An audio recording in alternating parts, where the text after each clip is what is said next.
You know, whether you're fishing or in life in general, perspective is everything. I'm going to read from Matthew chapter 6. The light of the body is the eye. If therefore your eye is single, your whole body shall be full of light. But if your eye be evil, your whole body shall be full of darkness. If therefore the light that is in you is darkness, how great is that darkness?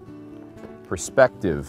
I have a personal story about perspective. I had a pet smallmouth bass in an aquarium, and of course it ate crayfish and minnows, and I used to get it feeder goldfish from time to time.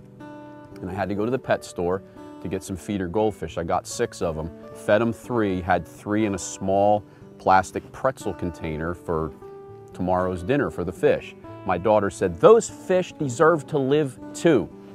And I tried to explain my way out of it, but there was no getting out of this one. Those fish were not going into that big aquarium for those bass. So I had to figure something out. So I put 2 of them in another smaller aquarium with tropical fish, and they died. The third one we kept in that pretzel container on the table, and it lived for 3.5 years. Now, on one side of the table, I had a pile of bills that I couldn't pay. On the other side of the table was this goldfish, which to my daughter signified life. I didn't have that in my mind yet.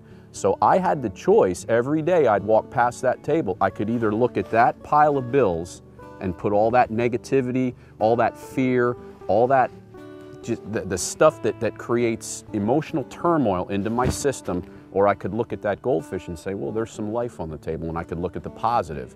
My perspective was out of whack. I chose the negative many times. That fear always won out. What I learned from that is I get to choose every day whether I'm going to put the good in my life or whether I'm going to look at the bad, whether I'm going to look at the negative. I choose positive today. God is good. God is light.